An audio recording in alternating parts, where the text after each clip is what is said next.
Okay, so I did this property last year and actually recently had a video of it.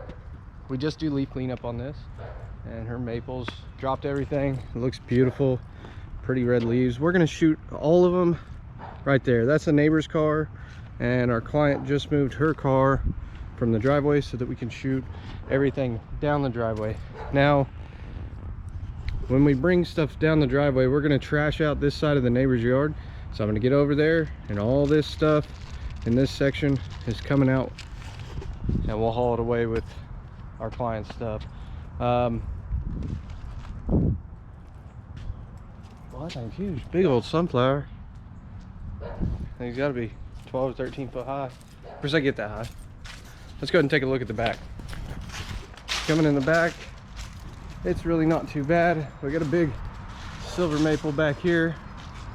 It's still got some leaves. That's kind of surprising. That's what those are over there as well on the other side in the neighbor's yard are silver maple, and this one's still holding on to its leaves. Those have already pretty much dropped. So back here, when we come through the back on the other side of the garage, we'll swoop around, we'll blow all this stuff down the fence, and we're going to park our parking lot blower over here, and we're going to blow this stuff from the yard past these photinia bushes, which will be fairly easy to blow through once we move the trash cans and shoot them out right. We'll blow all of this. This is the part you didn't get to see on last year's video. I'm going to blow all of this down and out this way.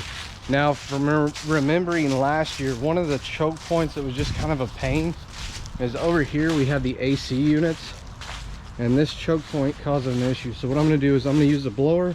I'm going to blow against here. So blow up about right here. It's going to shoot it down and out, and same thing over here. Here's the problem, is I've got this little nook. So again, I'll blow all that over there down and out. But then when we get on the other side, we got to blow again, and we're inevitably going to get some leaves back in this corner. So it's like flip-flop, hop back and forth kind of thing for a few minutes. There's not as many leaves as there was last year. I think there was I mean, it's pretty much a full drop back here now, but it was a complete drop last year. So yeah, these beds, they're not too bad. We do have some ground coverage vines. Okay, whoa bunny. Whoa, spooked me. So some vinca and different things in there, and that takes a little extra time blowing that stuff out. But for the most part, like if you're looking at the lawn and you want to know different things that I look at when I'm estimating. So for me, I estimate by the hour. I just charge by the hour.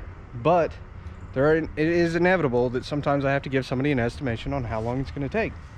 So knowing from this property size and doing it before, and properties similar to it, it's probably going to take us about an hour and a half to 2 hours. Okay, we're probably going to get it knocked out quicker because it's maple leaves and they move really easy as long as they're not wet. We did get a little bit of rain, so they're a little damp, but it's not too bad. But here's the thing, so when I'm looking at this stuff, was the lawn mowed at, you know, for the end of service cut? And back here it looks pretty decent. It's low enough that things are going to blow off of it easy. Fescue seems to be easier to blow leaves off of than Bermuda sometimes, but you know, it all depends on the length. The other thing is we've got the beds. So the beds add time, little nooks and crannies and corners add time. So these beds, we're going to add time. This holly bush is a big holly bush. We got to blow through it, and then I got to swoop on the other side and try kicking it out. So all this stuff, we're inevitably going to push it down, get it in the corners. If I say inevitable again, you got to take a drink. Keep going. So we're going to push everything through the corners, down and around. While I'm doing that, I'm going to try to push it out into the yard, because we don't want a big buildup when we get down to the other side. So the other thing is coming in here. Take a drink if I say the other thing again. All right. Coming in here, we've got some tall stuff. We just can't do that much about it. We're going to get as much as we can, but it kind of is what it is. So the cool thing is whatever's left over here, you know, because we'll come in and we'll shoot this stuff that way, but whatever is left over here, we'll come in and we'll walk right down the side of the garage like I was talking about and shoot it straight out. So got some wood rot. It needs painted. You know what I mean? She ain't looking so good, dog. Oh, she's bad down there too. She's bad over there. Anyways. But yeah, like I said, it moves easy. It's not too bad. We're gonna go ahead and jump on this. The front yard is gonna go very, very smooth. And we've got a few limbs we're gonna haul off here for. We gotta get those out of our way so that it's easier to blow this stuff. Oh, look at James, he's already jumping on it. That's what's up. He knows. Almost face planted on him. Now over here with the fence, well, we're gonna move this wide open, just like that, so that when we're shooting them down, we don't have anything stopping it. And the fence kind of make a channel. But being chain link, we're gonna get some stuff on the other side. So I'm actually going to blow through this chain link intentionally, kick this guy's stuff over there, I'm gonna kick it this way, and that whole section I'm gonna clean for him. And that way, what little bit of leaves we get on there, they can't complain about it. Same thing, this bed here, this whole section right here, I'm gonna clean that because I'm gonna get some leaves on it. No point in having the argument. Just do it and be done with it. It only takes a few minutes. Okay, let's go ahead and get this started. Like and subscribe. What are you doing? Do it now.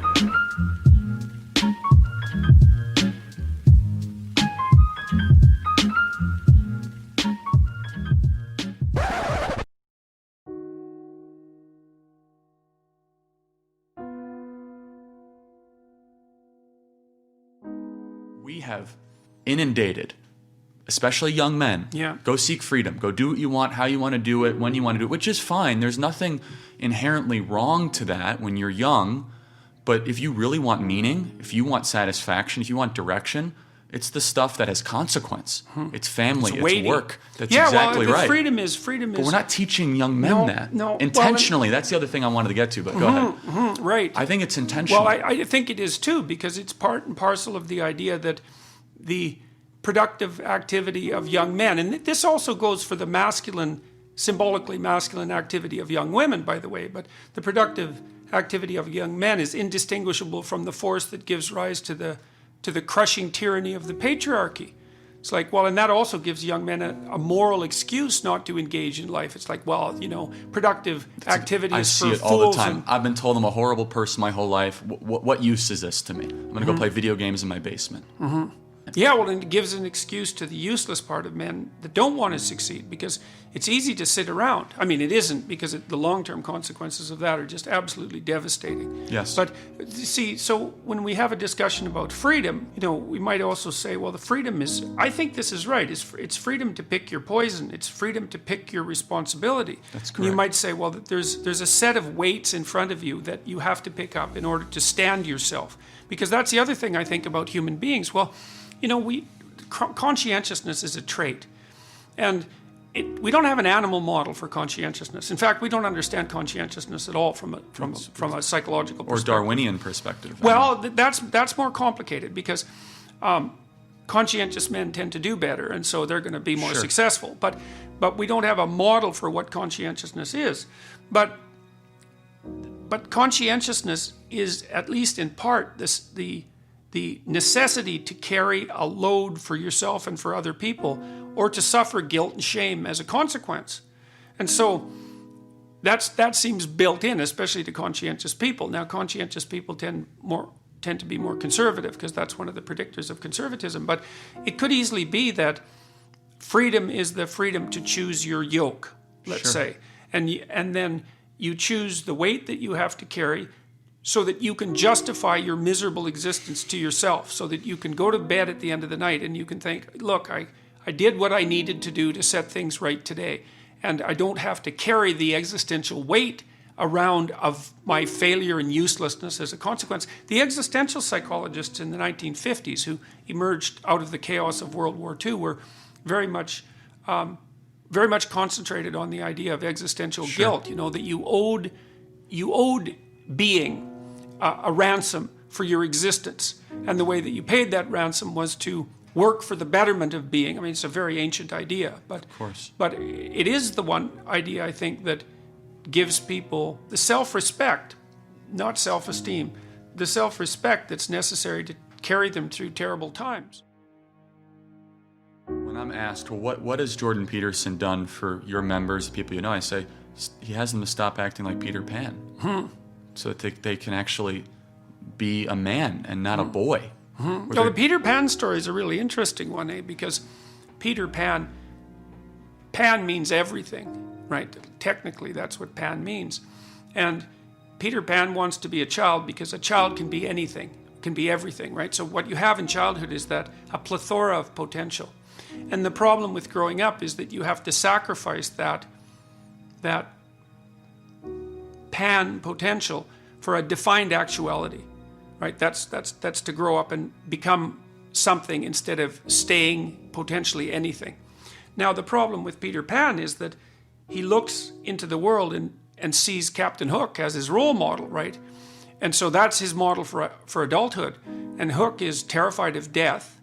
That's the crocodile that's chasing him with the clock in his stomach. And the crocodile already has a piece of him. It's got a taste of him. And so Hook is constantly chased by the dragon of chaos, essentially, that's already got a taste of him. And because Hook is terrified of his own mortality and terrified in general, he's a tyrant. And so Pan looks at Hook and says, well, if that's adulthood, I'd rather stay king of the lost boys. That's exactly right. And so, yeah, and it's a very powerful story, well, which is why people still tell it.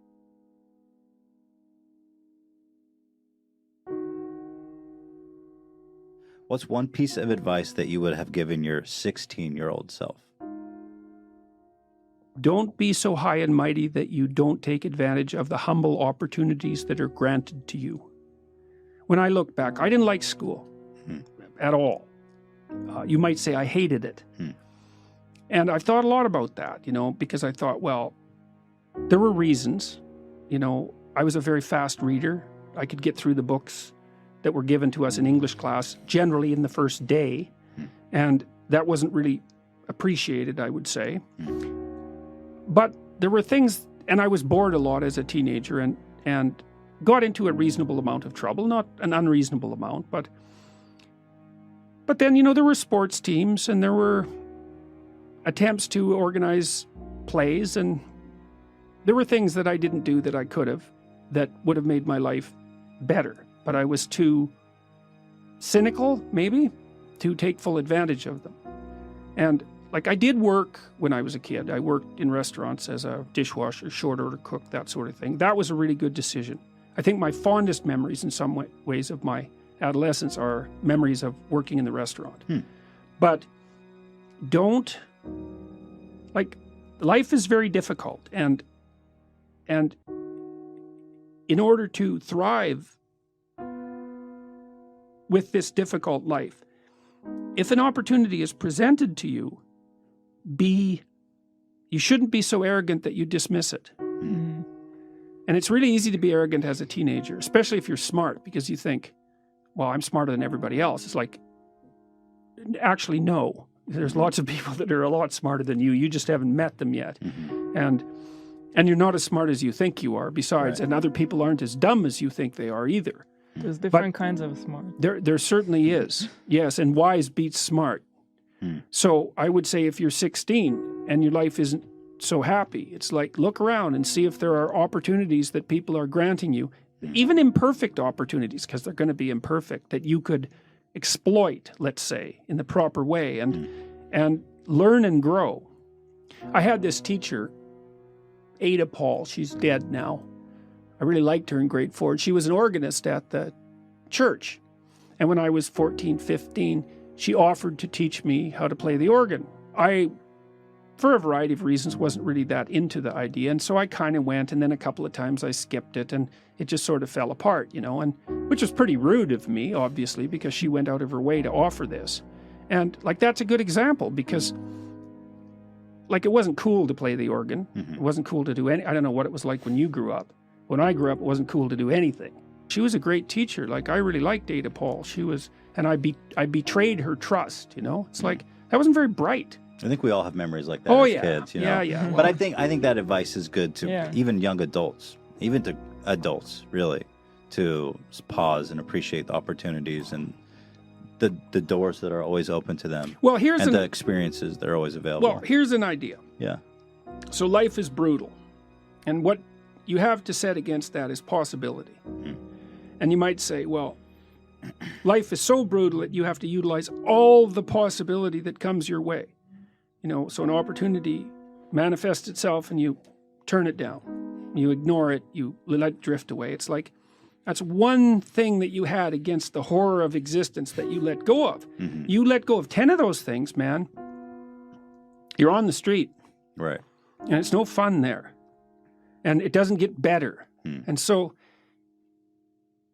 there is a possibility that if you utilized all the possibility that was offered to you, that your life would be straight and clean and engaging and acceptable and positive. And that's worth finding out if that's the case, because it might be true.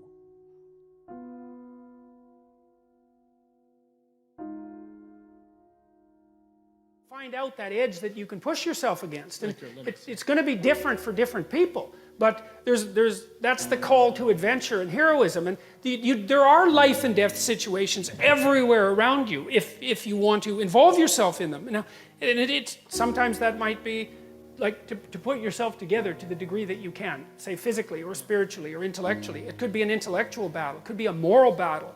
Like the frontier is everywhere.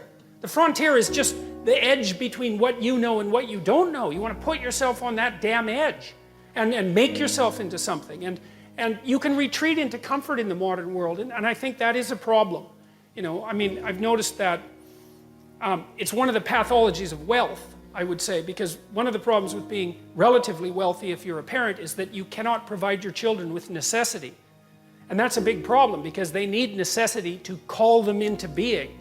And, you know, if you don't have a lot of material resources and your children ask you for something, you can say no because no is the answer. It's like, no, we can't do that. But if you can say yes, then it's really hard to say no because then you're just arbitrary. Well, I don't know. It's like Kierkegaard said, you know, there will come a time when we have so much security and comfort that what we'll want more than anything else is deprivation and challenge. And I think that's particularly what young men want. All right. What do you guys think of that one? I like it. The neighbor came out and asked me to clean hers up. I told her $70. She said I was thinking around 20. And I was like, the lowest I could do is 40. That's just for cleaning up the front. It's expensive, man. I mean, you got the leaf loader, the box. The blowers are, you know, $500 a piece. You got the mower, you got fuel. James, you got fuel, you got insurance. I carry a $2 million insurance policy. Can't do it for 20 bucks. Hire the neighbor kid. I stay busy, so I'm not too worried about it. But look at this. You thought I was trashed out on the last one. Look at that.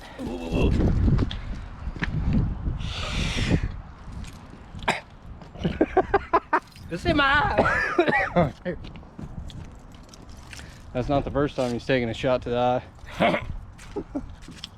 Oh man, it is. Look at this.